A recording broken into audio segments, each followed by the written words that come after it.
Meanwhile, Secretary of State John Kerry is attempting to take what you could call a victory lap in the pages of the New York Times today, claiming that we have made huge strides against ISIS in Syria and that the Iran deal was a big winner. We'll leave the criticism of all of that aside, because you know what I want to do right now? I want to focus on the future for you. How different are things about to get? Joining me right now with a look at that, the former U.S. Ambassador to the UN, Ambassador John Bolton. Good to have you here, sir. Glad to be here. Different, very different, I mean, than what we saw 8 years ago. But let's not forget, President Obama was hope and change. People thought that things would be different then. They're hoping things will be different now. What is your expectation for where the U.S. will be in the overall world order? Well, I think the president-elect has a fundamentally different view of America's proper place in the world. In the Obama years, I think the president and his secretaries of state and his other advisors saw the United States as part of the problem.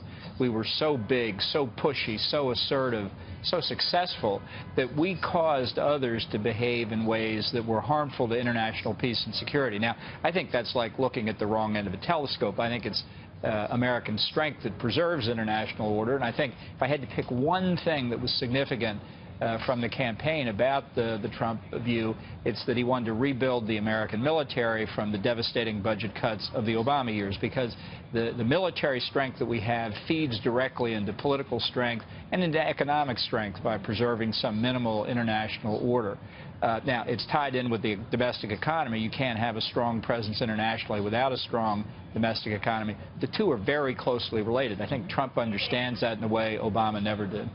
So what does it mean for the future right now? I mean, Rex Tillerson, General Mathis, you've got a lot of people in there that are quite a stark difference from what we had previously, and people that also may not entirely be on the same page all the time. Yeah. Well, I think the important thing is to have a common worldview, and that I think they do have. They'll agree or disagree on particular aspects. I think the most difficult thing will be to prioritize among many competing threats that we see at the moment, many that are very pressing, how to deal with ISIS, which is one of the things that the Trump campaign stressed, what to do about this wretched nuclear deal with Iran that threatens us, threatens Israel, threatens our other friends in the region, what to do about an assertive China that's building islands in the South China Sea and putting military bases on them in a way that threatens the supply of oil from the Middle East to Japan, South Korea, and Taiwan. It's a very long list, and so for that reason,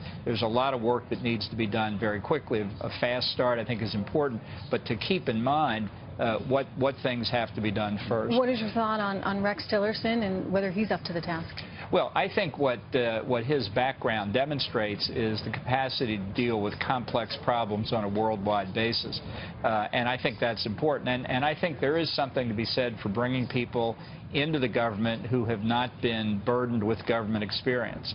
I think it helps to have government experience occasionally, but I do think there's a lot to be said for people who approach problems afresh, who are willing to say, well, why have you done it that way in the past, and maybe there's a better way to do it. I hear you on that. The other thing I would say about people, and I've covered business most of my career, about people from the business world and the CEO types, is that they're coming in and you can't really tell them that something can't be done.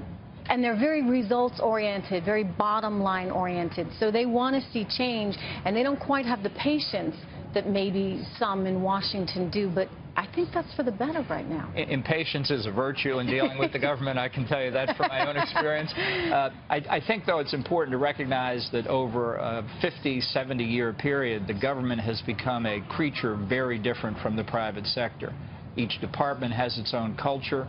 Some are more favorable to this kind of administration. Steve Mnuchin at Treasury, I think, will find a lot of receptivity. I think there are other departments, I won't name them for the minute, where you're going to see much more hostility. And so for a business person who's used to having great flexibility in personnel arrangements, especially at the senior levels, not necessarily the case in the government. All right. Well, it'll be interesting. Ambassador, thank you very much. All right.